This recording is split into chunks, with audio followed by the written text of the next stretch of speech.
Aujourd'hui, je vais dévoiler un petit secret pour donner un petit coup de fraîcheur à tes mix. Si tu galères à obtenir des aigus brillants et une voix qui ressort mieux dans ton mix, alors ce plugin va te sauver la mise. Ça s'appelle Fresh Air et crois-moi, dès que tu l'auras essayé, tu ne pourras plus t'en passer. C'est vraiment très simple et je vais te montrer comment tu vas pouvoir ajouter de la brillance, de la clarté dans ta production sans pour autant tout flinguer. Et reste bien jusqu'à la fin car je vais te montrer quelques astuces pour que tu évites les erreurs classiques. Donc le plugin, c'est le Fresh Air. Donc hop, il ressemble à ça. Donc c'est très minimaliste, l'interface est très sympa.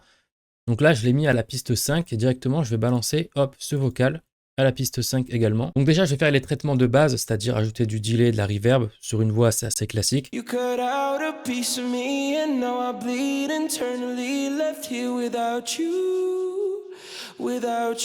Donc là, je vais te montrer un avant-après et tu vas voir, ça va être incroyable. Donc là, j'ai désactivé le plugin. La voix est très bien, on est d'accord. Jusque-là, pas de problème. On va maintenant ajouter le Fresh Air. Donc j'active. Je viens ouvrir ici. Donc pour bien que tu puisses entendre, on va ajouter une bonne quantité. Donc comme ceci. Donc là, je vais l'activer. Je vais faire désactiver, activer. Enfin bref, suis avec la souris ici.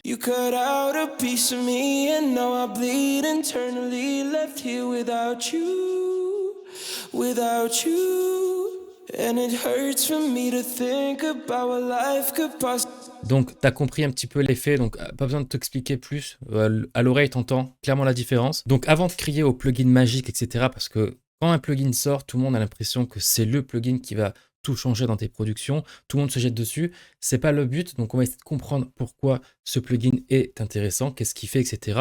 Voilà, essayer d'un peu de comprendre ce qu'il y a derrière le capot. Et je pense que c'est une bonne approche à avoir. Comme je te l'ai dit, le Fresh Air, il va ajouter de la brillance, de la clarté dans les aigus, et plus précisément dans 2 tranches de fréquence. Donc, pour t'expliquer, si je prends par exemple le Maximus, donc c'est hop, un compresseur multiband que je viens sélectionner ici, que je mets en solo. Là, on va dire ton son qui est divisé en 3 parties. Donc ça, tu connais, les basses, les médiums, les aigus. Donc si je sélectionne que les aigus, par exemple, j'enlève le Fresh Air. Si je mets que les aigus en route,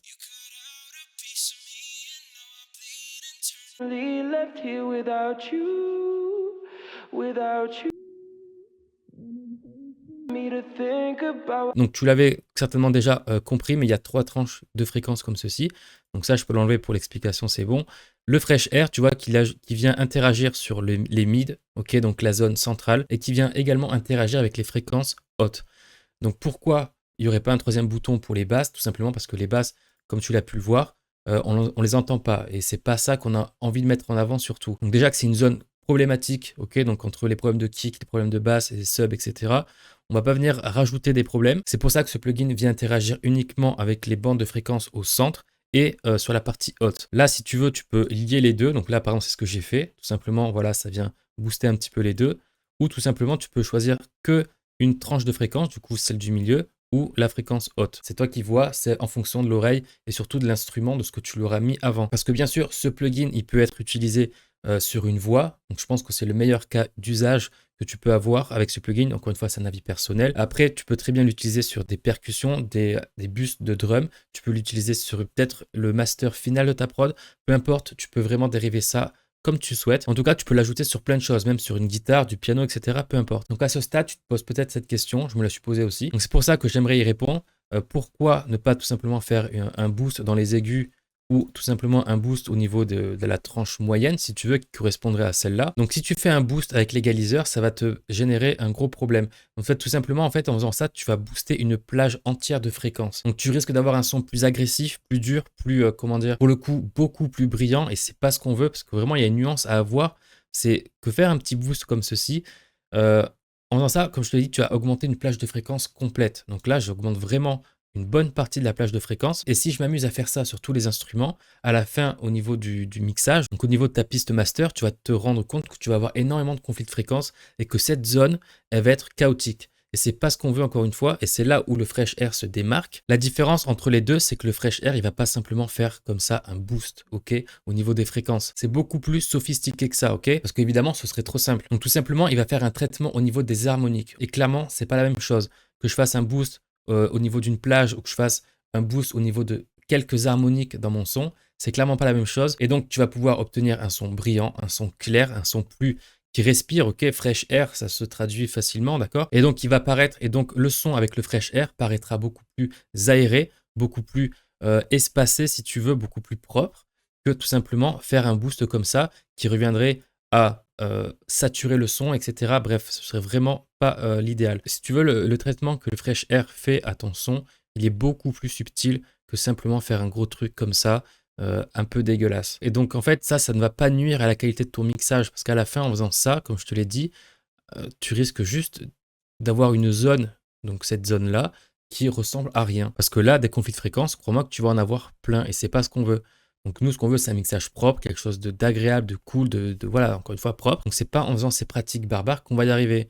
Donc les trucs comme ça à la bourrin, on enlève, c'est pas ce qu'on veut. Donc ce plugin est génial pour ça. Moi, en général, j'utilise les deux, mais après, voilà, c'est en fonction de toi, en fonction du son que tu as. Si tu souhaites ajouter plus d'aigus, etc., ou plus de mine, c'est toi qui vois. Et là, tu peux faire aussi tu peux mute le plugin, tu vois, et ça c'est très important, donc de faire des avant-après, ok, donc tu désactives ou tu actives le plugin. Et pourquoi je te dis que c'est important de tester avec et sans le plugin? Tout simplement pour être sûr de ne pas surdoser ces effets-là, ok. Imaginons que tu aies de la voix, de la guitare, piano, etc., plein d'instruments, et que tu mettes un Fresh Air sur tout, tu risques de surdoser. Parce qu'encore une fois, le but du Fresh Air, c'est de rajouter subtilement des harmoniques à certains sons. Donc, pas à tous, évidemment, mais vraiment, voilà, la voix, par exemple, si tu voulais qu'elle ressorte plus dans ton mix, etc., tu pourrais, par exemple, essayer de lui mettre un Fresh Air. Tu essaies de lui ajouter quelques harmoniques sympas pour faire ressortir ça au niveau du mixage. Mais en aucun cas, tu dois prendre ça et l'appliquer sur tout. Et comment tu peux être sûr d'ajouter le bon dosage pour pas qu'à la fin, tu te retrouves avec un truc dégueulasse? Numéro 1, mais classique, tu n'utilises pas tes yeux, mais tes oreilles. C'est très important parce que des fois, on a l'impression que en faisant comme ça, que le son va être dégueulasse, alors que pas du tout, tu vois, peut-être que non. Imaginons que ton son ait réellement besoin juste de ça, ok, donc de 7% un peu dans les deux côtés. Voilà, à l'oreille, tu vas vite t'en rendre compte. Peut-être que juste au visuel, tu vas te dire, ouais, mais j'ai pas mis beaucoup d'effets. Si je mets un plugin, c'est pour, hop, quand même rajouter une certaine quantité d'effets. Enfin, je sais pas si tu me comprends, mais en tout cas, c'est une réflexion que j'ai eue. C'est que si j'ajoute un effet, c'est pas pour le mettre à moitié ou c'est pas pour le mettre genre à 5%. Mais des fois, si. Donc c'est pour ça que je te dis, tu mixes avec tes oreilles et pas avec tes yeux. Donc vraiment, tu y vas tranquillement et tu regardes un petit peu, tu prends le temps d'écouter attentivement ton son et de te dire, est-ce que la quantité est suffisante ou pas, etc. Et tu avances petit à petit. Deuxièmement, pour être sûr de ne pas surdoser, comme je te l'ai dit, tu fais des avant-après. Très important pour bien que tu te rends compte de l'ajout que tu fais à ton son. Ok, on ne vient pas juste mettre un effet pour faire joli, on vient mettre un effet pour rechercher une certaine sonorité, une certaine technicité, si tu veux, ou propriété dans le son. Donc, on le fait proprement. On le fait parce que ça ajoute quelque chose et pas juste parce que ça fait joli. Sinon, on l'utilise pas et basta. Et troisième chose que je pourrais te dire, c'est de doser subtilement. Donc, tu vas démarrer tranquillement et tu vas regarder petit à petit qu'est-ce que ça ajoute, est-ce que l'intensité est bonne, etc. Et vraiment, tu vas tranquillement. Et peut-être que pour démarrer, tu vas juste ajouter un peu plus au niveau des mids, comme ceci. Ok, tu vas te dire que là, c'est pas mal. Donc, tu vas tester maintenant au-dessus. Donc, tu vas te mettre là et tu vas tester. Peut-être que là, tu auras besoin d'un peu plus de quantité que là, tu vois. Mais bref, tu le fais subtilement comme ça pour y aller doucement. Parce que si tu prends tout et que tu mets tout à fond, tu vas plus savoir qu'est-ce qui est bon, qu'est-ce qui n'allait pas, etc. Est-ce que je garde lui, est-ce que je garde pas lui? Bref, tu vas tranquille. L'idée, encore une fois, c'est de garder un son aérien, brillant, propre, qui sonne pro et pas de flinguer ton mix. Ce qu'on ne voudrait pas, c'est perdre la cohésion globale du mix. Ok, donc vas-y doucement.